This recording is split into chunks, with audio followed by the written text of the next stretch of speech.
We begin this morning with our exclusive, Rachel Jeffs, the daughter of the most infamous polygamous sect leader in the United States, speaking out for the first time live right here in moments. Rachel is the child of a man who had nearly 80 wives.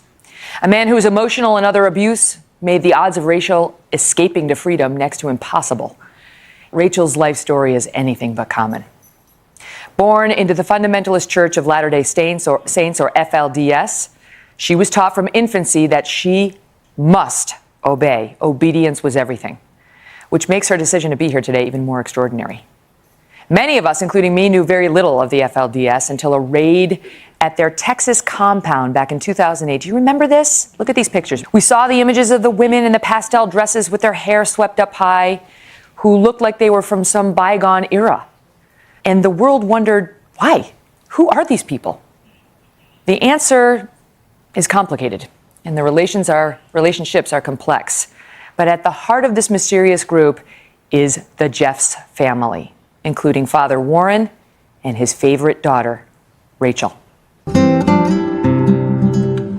images look like something from a Hollywood film. Women in prairie dresses, homes that shun contemporary life, including television, popular music, the internet. No public schooling, no mingling with the outside world. For Rachel Jeffs, this was no movie. This was her life. We were taught that the world was wicked. Everybody out here was just the most terrible people. The FLDS, a radical offshoot of Mormonism that has been condemned by the traditional Mormon Church, is perhaps best known for its practice of polygamy and for its leader, Rachel's father, Warren Jeffs. When you were growing up, generally, how many wives did your dad have at that time? Till I was 7, Father only had 2 wives. And then after that, he got them just every few years. So by the time I was 18, he had at least 30 wives. They call him the prophet, and what he says goes. It was hard at first. But Rachel says her father's rules got increasingly bizarre. She says he began banning certain foods, toys, even fun, that he forbade hugging and broke up families on a whim, and that his many brides were getting younger and younger. His followers, including Rachel, were not allowed to question him. Rachel Jeffs' new book is called Breaking Free: How I Escaped Polygamy, the FLDS Cult, and My Father, Warren Jeffs. And she joins me now for her first live television interview. Rachel, thank you so much for being here. Yeah. So one of the things that people may not know is you had, in many cases, a happy childhood. Yeah. How can that be? What was happy about it? We did a lot of basic things that other kids did, like we had bikes, we played together. Having lots of siblings was fun because you just had lots of friends. And in that way, it was really enjoyable. We did programs, we sang together, we went to the parks, we played, we had lots of fun You times. weren't allowed to have a lot of contact with the outside world, right? Sort of the outside. No, we were taught they were very wicked. Wicked. And so if you broke a leg, what would you do? Could you go to the hospital? For the most part, if we got sick at all, no, we didn't go to the doctor or anything like that. Mm-hmm. And no music, no Madonna, none of that? No, just music we made ourselves. Mm-hmm. That was all that was allowed. Talk about the need to, quote, keep sweet. We were told we had to keep sweet. That's how we kept Heavenly Father's spirit. That's what we were taught. That we couldn't get angry or mad or jealous of anybody. We were just supposed to be submissive and sweet. So it's not that you couldn't express anger. That was not allowed. You were not even allowed to feel anger. Yeah, exactly. Or what? Or else you get punished. You for sure get gotten after by your priesthood head, your father, or the prophet. It just wasn't allowed. You just have to be sweet all the time. How many years did you go to school? Till I was in 8th grade. 8th grade. Mm-hmm. And who taught you? Went to a church school, learned the basic subjects, but especially priesthood subjects. The church teachings were paramount in that school. There came a time when you were 8 years old when your relationship with him changed. He called you into his office. What happened? Very shockingly, Father started abusing me sexually I mean, first presenting what a man looked like, and then to me as a child, and then he started sexually abusing me as a young child, and it was so against his teachings, so against what he had taught us. I didn't even know what to think, and I just felt terrible. I didn't know why he was doing it. Mm-hmm. How many times did he abuse you? Way more times than I can count. Did you ever tell anyone? I told my mother when I was about 10, after it was just getting so bad, and I just felt like I couldn't handle it anymore. I remember thinking, if my father's doing this and the world's wicked, or the world father's even worse than this, you know? I mean, I remember thinking, well, I guess I should just be grateful that it's only this bad, you know? But yeah, I told my mom, and she confronted him, but it kept happening. She was under orders to keep sweet too. And obey him. So after your mother confronted him, the abuse continued? Yeah, it didn't stop. I understand he would take you into bookstores and show you pornography? Yes. Yeah, as a very young child, he'd take me in there, and he'd either sit me in the children's section and then bring a book over and force me to look at pictures of pornography. Ultimately, you got the courage to confront him in a letter and told him he had hurt you. Did it continue after that? You were 16. No. After I confronted him and let him know how I felt about it, I was shocked. His reaction was one of defeat. I'm sorry. You know, that's what he said. Mm-hmm. And then within 2 years, you got news that you were being married off. Yeah. What was that like? I expected it. I mean, I knew that was going to happen. I knew that I had no choice who it would be. I knew it would be his choice. So one day he sits you down, and what does he say? He comes home and he says, Rachel, you're getting married to this man, Richard Allred. And you know, that I guess my first thought was, I'm glad it's a young man. I was afraid I was going to marry a really old guy because we just had no choice. Mm-hmm. I mean, I was just grateful it was a young man. Did he have any other wives? Yeah, he had 2 wives before me, so. Did you get to meet him before you married him? I got to meet him the day before, yeah. Were you scared? I was very, very scared. Like, I was shaken. I was very scared.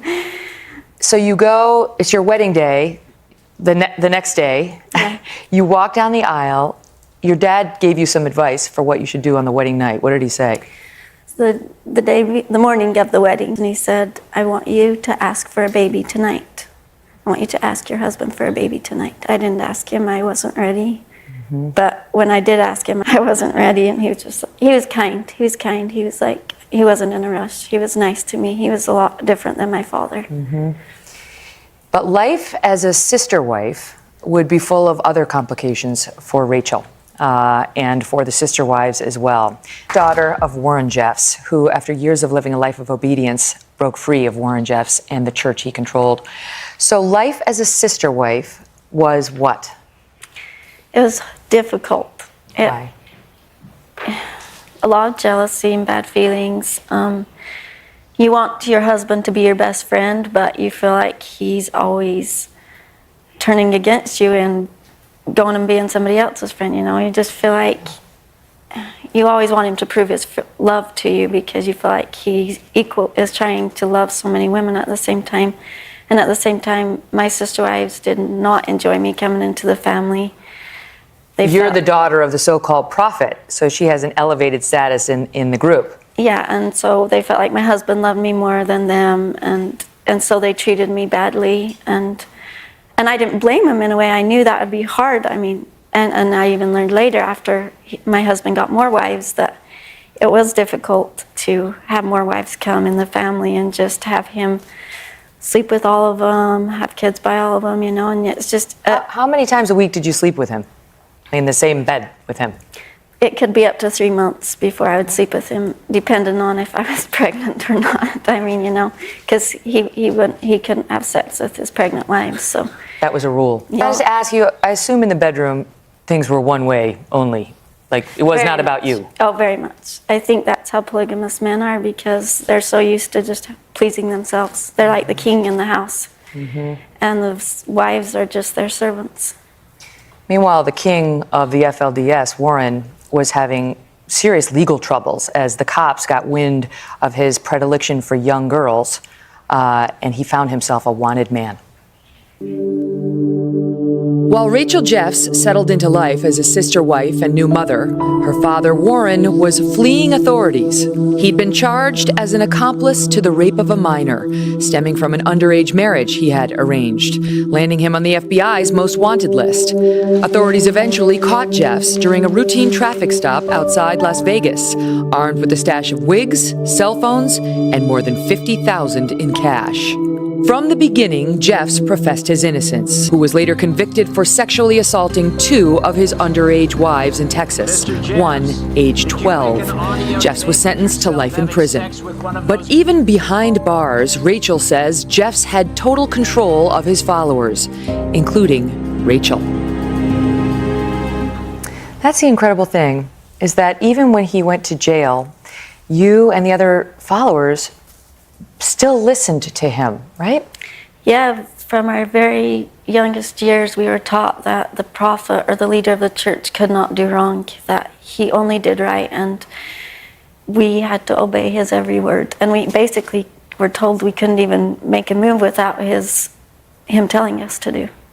The time in prison seemed to take a toll on his mental well-being. Yes. And the edicts he would issue became more and more bizarre. What were some of the more bizarre ones? It started with just our clothes had to be a lot more particular. Our food, we had to start eating in certain ways. You know, don't eat squash, onions, cabbage, you know, just lots milk. of... Yeah, milk, potatoes, corn.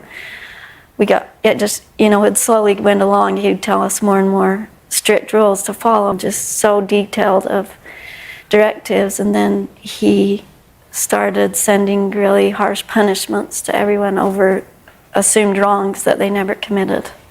Is it true that he would banish men in particular from the group, and also some women? I mean, you yourself were sent off to prison, essentially prison. Yeah, he would decide that someone was guilty of a sin and then send them away forever, or send them to live alone for long periods of time.